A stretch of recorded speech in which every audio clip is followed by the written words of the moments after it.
प्रिय विद्यार्थियों, आज हम लोग मल्हार पुस्तक से पाठ 4 हार की जीत कहानी को पढ़ेंगे और जानेंगे इस कहानी में क्या शिक्षा हमें मिली। साथ ही साथ अगर आपने इसके पहले जो 3 चैप्टर मैंने पढ़ा दिए आपने नहीं पढ़े हैं तो आप उन्हें प्लेलिस्ट में जाके पढ़ सकते हैं। उनके क्वेश्चन आंसर भी करा दिए गए हैं। अगर आपको मेरा पढ़ाया हुआ अच्छा लग रहा है तो चैनल को सब्सक्राइब कर लें जिससे आने वाली सारी वीडियो आप तक पहुंच सकें। तो चलो अपने चैप्टर की तरफ बढ़ते हैं और पढ़ेंगे इस कहानी को। कहानी को शुरू करने से पहले हम एक बार लेखक परिचय जान लेते हैं। यह कहानी हिंदी की प्रसिद्ध कहानियों में से एक है और इस कहानी के प्रसिद्ध लेखक कौन है? सुदर्शन जी हैं। ठीक है, सुदर्शन का वास्तविक नाम बद्रीनाथ भट्ट है। ये दोनों ही क्वेश्चन आपको याद रखनी है कि हमारे आज की जो कहानी हम पढ़ने जा रहे हैं उसे किसने लिखा? सुदर्शन जी ने लिखा है। और इनके बचपन का या वास्तविक नाम क्या था? बद्रीनाथ भट्ट था। सुदर्शन नाम इनको बाद में मिला है। इन्होंने पहली कहानी तब लिखी थी जब ये आपकी तरह ही छठी कक्षा में पढ़ते थे। क्या बताया गया है कि मात्र छठी कक्षा में पढ़ने वाले एक विद्यार्थी ने अपनी सबसे पहली कहानी लिखी थी। एक कहावत भी है कि पूत के पांव पालने में दिखाई दे जाते हैं। तो इनके लेखक बनने की जो कला थी, हुनर था, तो बचपन में ही दिखाई दे गया था। सुदर्शन ने कहानियों के अतिरिक्त कविता, लेख क्या क्या लिखा है? कविताएं लिखी हैं, लेख लिखे, नाटक और उपन्यास भी लिखे हैं। इसके अलावा उन्होंने अनेकों फिल्मों में पटकथा लिखी। इस चीज़ को बहुत ही इंपॉर्टेंट है, अंडरलाइन कर लीजिए। पटकथा का मतलब क्या होता है? स्क्रिप्ट। जब भी हम किसी नाटक को, फिल्म को देखते हैं तो उससे पहले हमारे पास स्क्रिप्ट होनी चाहिए। बिना स्क्रिप्ट के ना तो कोई मूवी बना सकते हो, ना ही कोई नाटक बना सकते हो। तो बहुत सारी फिल्मों और गीतों के लिए इन्होंने क्या लिखी है? पटकथाएं, मतलब स्क्रिप्ट राइटर भी हैं, एक तरीके से हम कह सकते हैं। साथ ही साथ लेख, नाटक, उपन्यास, कविताएं भी लिखी हुई हैं। बहुत ही प्रसिद्ध लेखक हैं। बहुत ही सुंदर कविता है जो एक शिक्षाप्रद कहानी है। आज हम इसको पढ़ने जा रहे हैं। बढ़ते हैं आगे। चैप्टर देखेंगे अपना। माँ को अपने बेटे और किसान को अपने लहलहाते खेत देखकर जो आनंद प्राप्त होता है वही आनंद बा भारती को अपना घोड़ा देखकर आता है। ठीक है, अब यहाँ पर क्या बताया गया कि जिस प्रकार माँ अपने बेटे को देखकर, किसान अपने लहलहाते खेतों को देखकर, जो फसल लगी होती है उसको देखकर, और जो आनंद प्राप्त होता है, किसकी बात हो रही है? आनंद। जितना आनंद माँ और एक किसान को अपनी फसल और बेटे को देखकर होता है वही आनंद, उतना आनंद बा भारती को, यहाँ पर एक पात्र आपको मिल गया है। कौन है? बा भारती। बा भारती को अपना घोड़ा देखकर प्रसन्नता होती है। ठीक है, जो घोड़ा है उस घोड़े को देखकर उतनी ही खुशी होती है माँ और किसान की तरह। इसके कठिन शब्दों को पहले आप देख लेंगे। ये है यहाँ पर आपके कठिन शब्द। इस पैराग्राफ से जितने भी डिफिकल्ट वर्ड आए हैं उनको मैंने यहाँ लिख दिया है, तो वीडियो को पॉज करके अपनी कॉपी में आप लिख सकते हो। भगवत भजन से जो समय बचता वह घोड़े को अर्पण हो जाता। वह घोड़ा बहुत सुंदर था, बलवान था। उसके जोड़े का घोड़ा सारे इलाके में न था। क्या बताया गया कि यहाँ पर, क्योंकि बा भारती क्या है? एक प्रकार के साधु सन्यासी जैसे जीवन व्यतीत करते हैं, पर उनके पास एक घोड़ा है। वो पूरे समय अपने भगवत भजन, मतलब भगवान की, परमेश्वर की प्रार्थना करना, पूजा करना, और उसके बाद जो समय बचता वो पूरा घोड़े को अर्पण कर देते। अर्पण करने का मतलब क्या है? बलिदान कर देना, उसको प्रदान कर देना। जो समय बचता, कहने का मतलब यहाँ पर क्या है कि जो समय बचता वो घोड़े की देख रेख में लगा देते। वह घोड़ा बड़ा ही सुंदर था, बलवान था, और उसके जैसा जोड़ा जोड़ा मतलब है कि उसके जैसा घोड़ा पूरे इलाके में नहीं था, मतलब उसके समान नहीं था। इतना ज़्यादा हष्ट-पुष्ट, सुंदर और फुर्तीला घोड़ा था।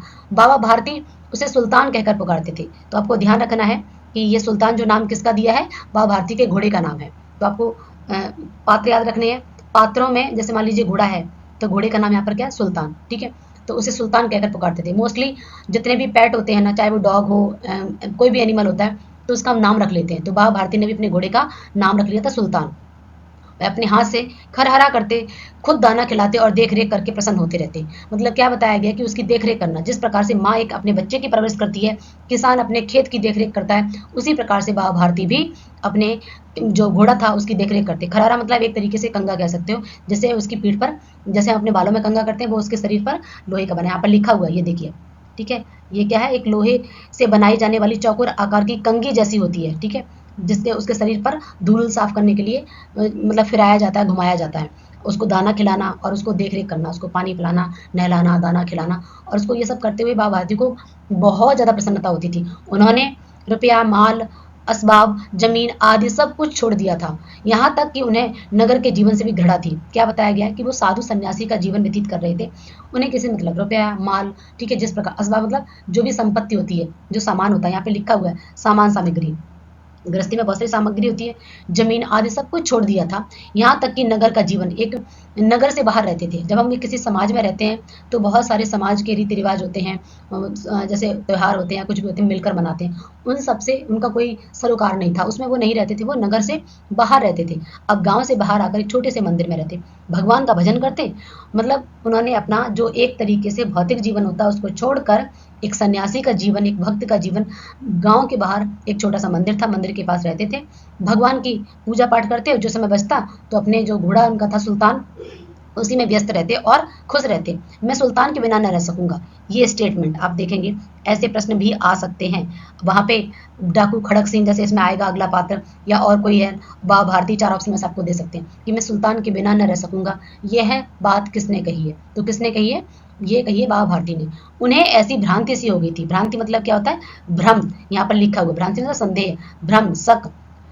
वे उसकी चाल पर लट्टू थे, मतलब मोहित थे। लट्टू मतलब मोहित हो जाना, जैसे हमें कोई चीज़ पसंद आ जाती है ना, तो वैसी वो उन्हें पसंद, घोड़ा बहुत ज़्यादा पसंद था।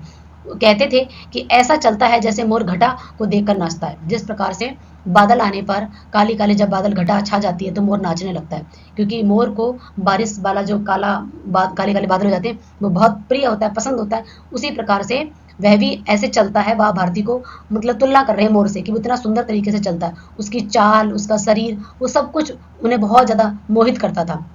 जब तक संध्या समय सुल्तान पर चढ़कर 8-10 मील का चक्कर न लगा लेते तब तक उन्हें चैन ना होता। क्या बताया गया, संध्या मतलब शाम के समय, ठीक है। शाम के समय वो क्या करते, सुल्तान पर बैठकर, घुड़सवारी बोलते हैं ना, उस प्रकार से वो क्या करते हैं, 8-10 मील। इस पे भी आप अंडरलाइन कर लीजिए, क्वेश्चन बनाएंगे जिसमें बने आपको मिलेंगे। मान लीजिए एग्जाम में बना के दे दिए, क्लास में बना के आपके दे दिए कि उसमें 8-10 मील है, 15-20 मील है, जो भी है आपको दिया गया इस तरीके से, तो ऑप्शन आपको याद रखने हैं कि वो कितने मील चलते थे, 8-10 मील, ठीक है। किस समय, संध्या समय। किस पर, सुल्तान पर, ठीक है। कौन, बाबा भारती।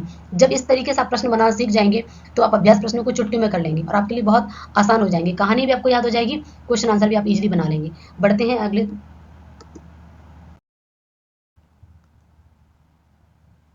खड़क सिंह इस इलाके का प्रसिद्ध डाकू था। अब यहाँ पर एक अगला पात्र क्या आ गया, हमने अभी दो पात्रों को जान लिया। पहला है बाबा भारती, दूसरा है घोड़ा जिसका नाम क्या है, सुल्तान। तीसरा पात्र आ गया खड़क सिंह, जो कौन है, एक प्रसिद्ध डाकू है।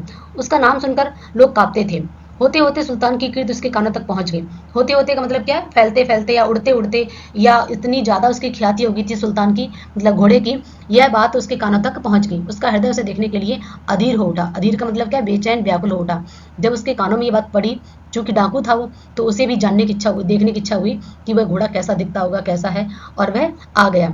एक दिन वह दोपहर के समय बाबा भारती के पास आ पहुंचा और उसे रहा ना गया। दोपहर के समय बाबा भारती के पास वह पहुंच गया, नमस्कार करके बैठ गया। बाबा भारती से पूछा, खड़क सिंह। बाबा भारती ने पूछा, खड़क सिंह क्या हाल है।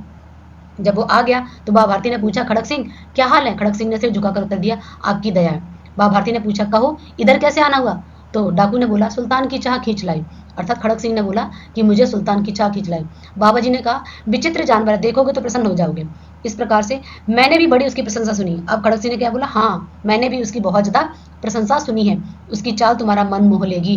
तो बाबा भारती ने बोला कि इतना सुंदर वो चलता है, ऐसा लगता है सुंदर। पहले भी बता चुके कि मोर के जैसे उसके पैर चलते हैं, तो यहाँ पर वह कह रही कि उसकी चाह जो है तुम्हारा मन मोह लेगी। खड़क सिंह ने कहा, कहते हैं देखने में बहुत सुंदर है। क्या कहना, जो उसे एक बार देख लेता है उसके हृदय पर उसकी छवि अंकित हो जाती है। तो उसने पूछा, खड़क सिंह ने, मुझे सुनने में आया कि वह देखने में सुंदर है। तो बाबा भारती ने, हाँ इतना सुंदर है कि जो एक बार उसे देख लेता है उसकी छवि अंकित हो जाती है। कई बार ऐसा होता है ना, किसी अच्छी चीज़ को हम देख लेते हैं, वो हमारे हृदय पर या हमारे मस्तिष्क में रह जाती है। तो उसी प्रकार से उसकी छवि को अंकित होना मतलब उस घोड़े को भूल नहीं पाएगा जिसने भी एक बार बाबा भारती के घोड़े को देख लिया। बहुत दिनों से अभिलाषा थी। अभिलाषा का मतलब क्या होता है, इच्छा, ठीक है। आज उसकी आज उपस्थित हो सका हूँ। तो खड़क सिंह ने बोला कि बहुत दिन से मेरी उसे देखने की इच्छा हो रही थी, इसीलिए मैं आज यहाँ पर उपस्थित, मतलब आज यहाँ पर आया हूँ। आगे देखते हैं, बाबा भारती और खड़क सिंह। अब यहाँ पर फिर से मैंने आपको कठिन शब्द दे दिए, वो आप देख लेंगे। बाबा भारती और खड़क सिंह दोनों अस्तबल में चले गए।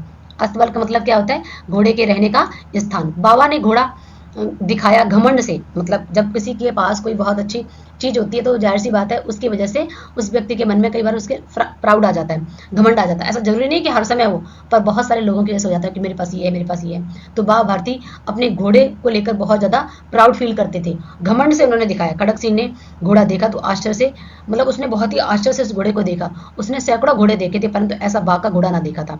मतलब इतना सुंदर, इतना अच्छा घोड़ा उसने आज से पहले कभी भी नहीं देखा था। वो डाकू था, बहुत पहले की कहानी है। उस समय लोग घोड़े पर आते थे, आजकल तो गाड़ियाँ हैं, उस समय लोग घोड़े पर आया करते थे, जैसे डाका डालने के लिए, चोरी करने के लिए।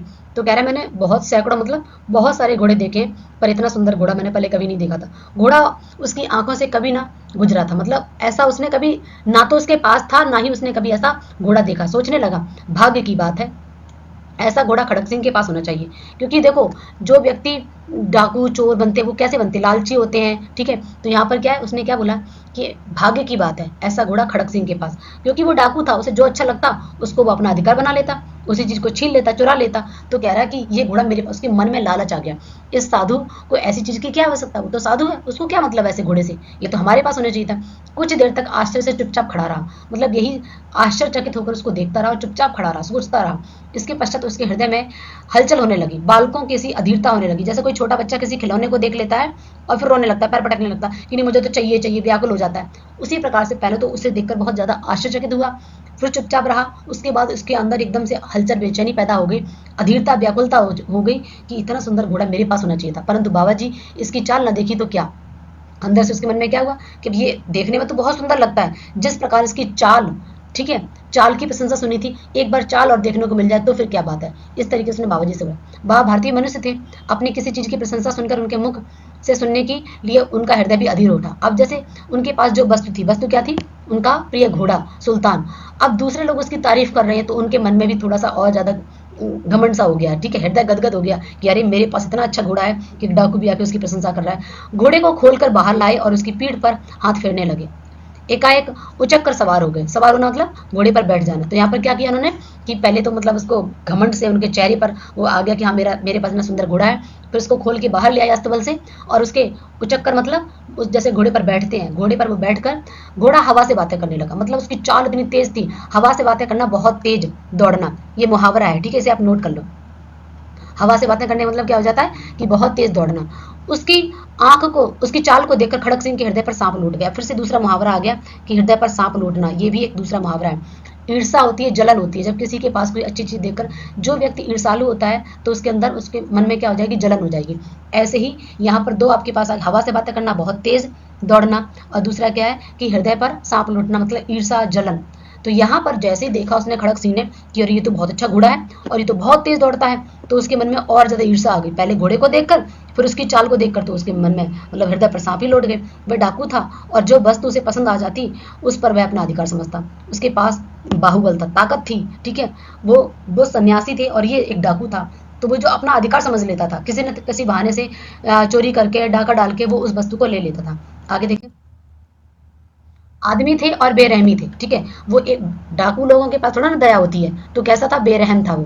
जाते जाते उसने कहा बाबा जी यह घोड़ा आपके पास ना रहने दूंगा, मतलब उसने देख तो लिया लेकिन उसके मन में उस घोड़े को लेने की लालसा पैदा हो गई, और उसने जाते जाते एक धमकी से दे दी कि यह घोड़ा तुम्हारे पास ना रहने दूंगा, एक तरीके से, क्योंकि वो डाकू है ना।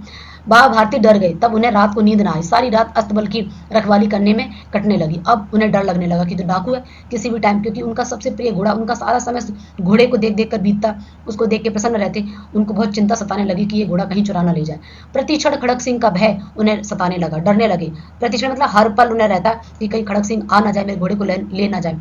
परंतु कई मास बीत गए और कई महीने बीत गए, वह ना आया। यहाँ तक कि बाबा भारती कुछ असावधान हो गए, मतलब जैसे होता है ना कि आपको पता रहता है ना कि ये अगले डेट पे अब बोल दिया जाए कि ये काम होने वाला है, और वो ना हो तो आदमी थोड़ा सा क्या हो जाता है, ढिलाई डाल देता है। तो यहाँ पर वो भी अभी तक सावधान थे लेकिन असावधान हो गए, उन्हें लगा अब नहीं आएगा वो, कई महीने हो गए, और मन से भय भी निकल गया।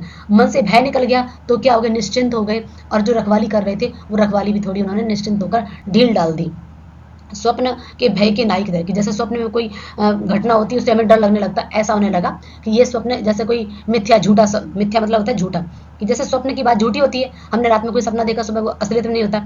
इन्हें ऐसा ही लगा कि मतलब ये क्या था, एक डराने वाला झूठ था, किसका, खड़क सिंह का। तो यहाँ पर आप देखेंगे कि ये लिखा हुआ है कि खड़क सिंह का झूठा सच था, मतलब झूठा था बोला गया है। संध्या का समय था, वह भारतीय सुल्तान की पीठ पर सवार होकर घूमने जा रहे थे। इस समय उनकी आंखों में चमक थी, मुख पर प्रसन्नता थी, कभी घोड़े के शरीर को देखते तो कभी उसके रंग, और कभी मन, और मन में फूले न समाते। फूले न समाना फिर से एक मुहावरा आ गया, इसको भी नोट कर लेंगे आप। क्या बताया गया कि शाम के समय वह सवारी कर रहे थे, घुड़सवारी कर रहे थे, अपने घोड़े को देख देख के प्रसन्न हो रहे थे, उसकी चाल को, उसके रंग को, और मन ही मन प्रसन्नता से भर रहे थे। अत्यधिक प्रसन्न होना फूले न समाने का अर्थ है। सहसा एक ओर से आवाज आई, ओ बाबा इस कंगले की बात सुनो। अचानक उनके कान, सहसा मतलब क्या, अचानक उनके कान में आवाज पड़ी, ओ बाबा इस कंगले की सुनो। कंगला मतलब होता है जो बहुत ज्यादा गरीब हो, दरिद्र हो, इस तरीके से। आगे देखेंगे। आवाज में करुणा थी। बाबा ने घोड़ा रोक लिया। अब उस व्यक्ति ने इतने करुणा दुखी मन से बोला। बाबा भारती ने क्या किया, घोड़े को रोक लिया। एक अपाहिज वृक्ष की छाया में पड़ा करहा रहा था। जिस प्रकार से कोई मरीज हो, कहीं दर्द हो रहा है तो करहा रहा था एक पेड़ की छाया के नीचे। तो बाबा भारती ने पूछा कि तुम्हें क्या कष्ट है। अपाहिज ने हाथ जोड़कर कहा, मैं बाबा दुखियारा हूँ। कैसा हूँ मैं, बहुत ही ज्यादा गरीब हूँ, दुखी हूँ, मुझ पर दया करो। कहाँ जाना है मुझे, रामा वाला यहाँ से 3 मील दूर है। आपको ये याद रखना है कि 3 मील है कि 4 मील है, वहां मुझे जाना है। मेरे मुझे घोड़े पर चढ़ा लो, परमात्मा आपका भला करेगा। ये बात किसने बोली, डाकू खड़क सिंह ने बोली। वो उसने एक अपाहिज का भेष रख लिया और बाबा से बोला कि मैं बहुत ज़्यादा दुखियारा हूँ, मैं बहुत दुखी हूँ, गरीब हूँ, मुझे रामा वाला जाना है, जो कि यहाँ से 3 मील दूर है, मैं जा नहीं सकता हूँ, मुझे आप घोड़े पर बैठा लो, भगवान आपका भला करेगा। तो बाबा भारती ने पूछा, वहाँ तुम्हारा कौन है। दुर्गादत्त वैद्य का नाम आपने सुना होगा। अब ये बाबा जो खड़क सिंह था, उसने क्या किया, वहाँ का प्रसिद्ध व्यक्ति एक था, ठीक है, कहाँ का, रामाबाला का, जिसका नाम कौन था, दुर्गादत्त वैद्य। मैं उनका सौतेला भाई हूँ। ऐसा उसने कहानी गढ़ ली कि मैं तो उनका सौतेला भाई हूँ, मुझे वहां तक छोड़ दो, क्योंकि वैद्य में दवाई लेने जा रहा हूँ। बाबा भारती ने घोड़े से उतरकर अपाहिज को घोड़े पर सवार कर लिया। बाबा भारती ने क्या किया, घोड़े से तो उतर आए और उस जो बीमार गरीब सा था, अपाहिज था, उसको क्या किया, घोड़े पर बिठा लिया, सवार मतलब बिठा दिया। स्वयं उसकी लगाम पकड़कर धीरे धीरे चलने लगे। सहसा उन्हें एक झटका सा लगा।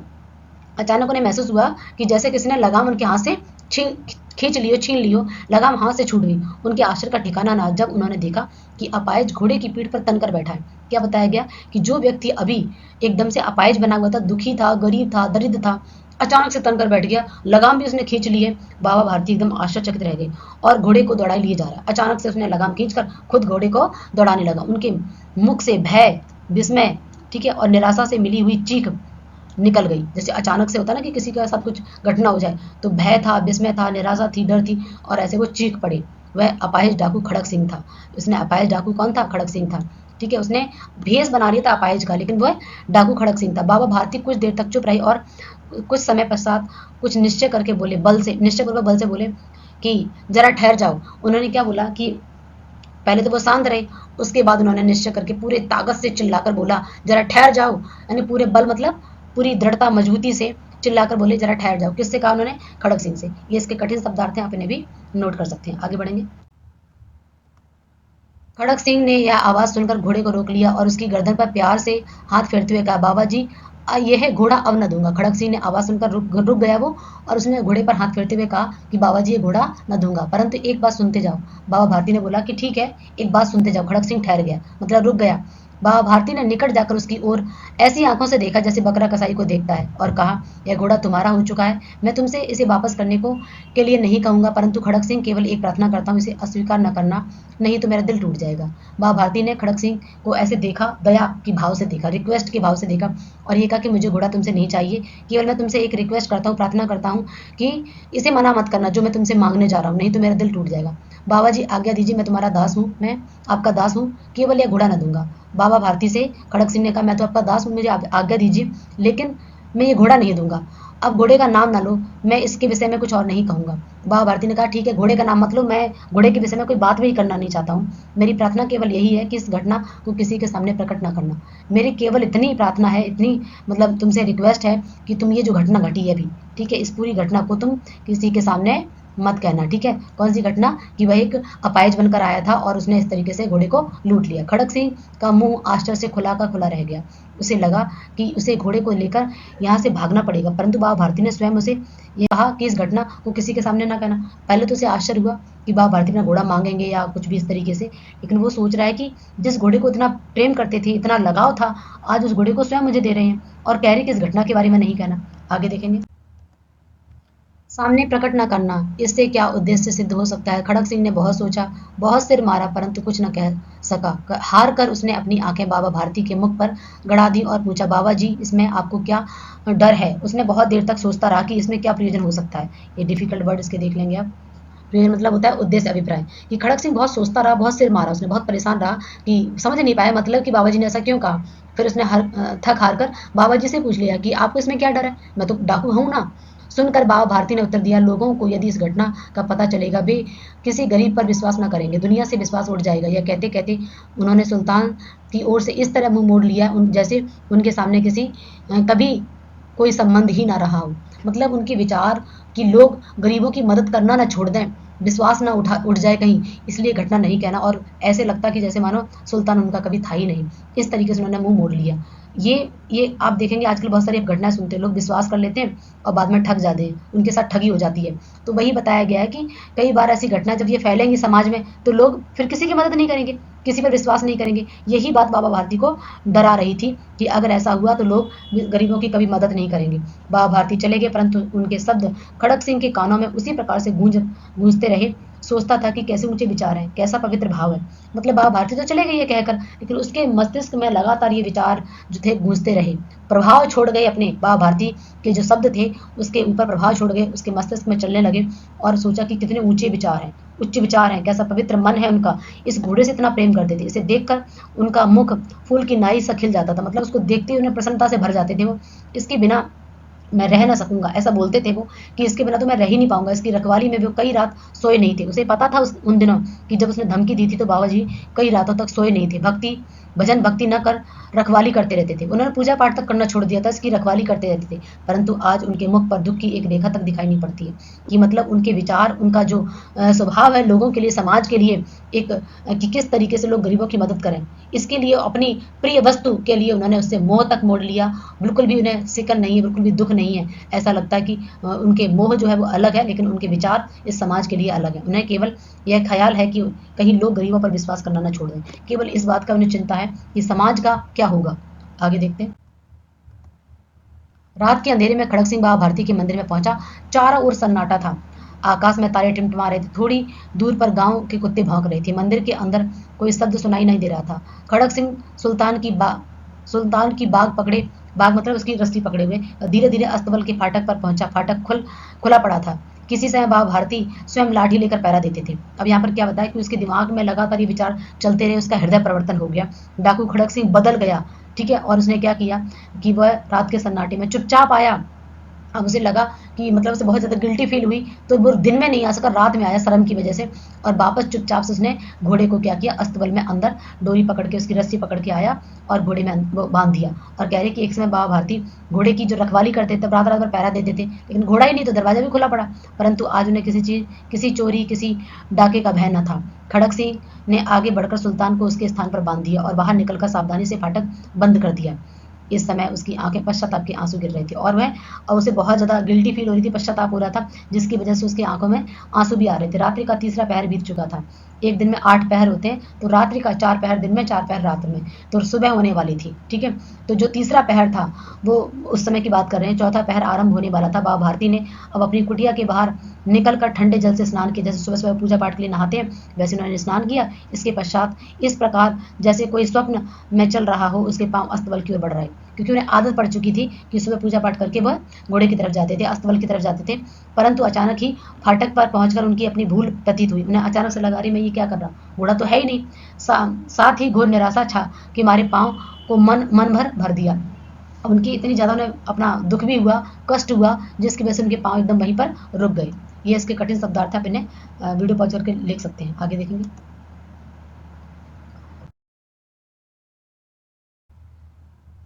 मन को और ज़्यादा भारी बना दिया। वे वहीं रुक गए, मतलब वो उनके पैर एकदम दुख की वजह से वहीं पर रुक गए, एकदम से जम से गए।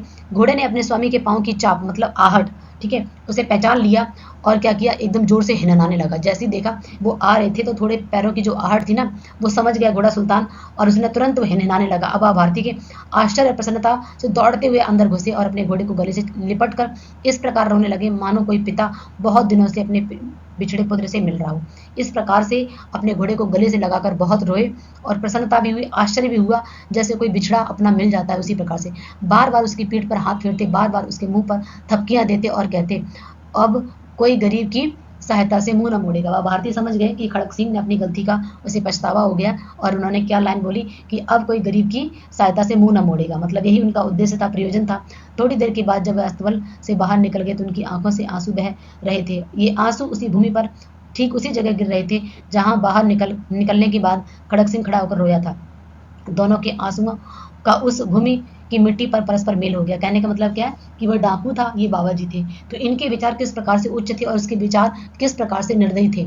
आज उसका हृदय परिवर्तन हो गया और बाबा के जो प्रभाव था, जो व्यक्तित्व था, जिसकी वजह से उसका हृदय परिवर्तन हो चुका। आज दोनों एक जैसे हो गए और समाज में जो एक विचारधारा फैलाना चाहते थे कि लोग गरीबों की मदद करें, एक दूसरे पर विश्वास करें, एक अच्छा समाज वो सोच रहे थे, वह उनका सपना साकार हो गया। तो इस कहानी से हमें सीख मिलती है कि हमें कभी किसी के साथ मतलब इस तरीके से छल, धोखा, कपट नहीं करना चाहिए। विश्वास अगर किसी ने किया तो विश्वास कायम रखना चाहिए। अगर हम विश्वास करके अविश्वास कर देते हैं, धोखा दे देते हैं, तो लोग फिर इस तरीके से कभी भी हमारी मदद नहीं करेंगे और मदद किसी को भी आवश्यकता पड़ सकती है। धन्यवाद।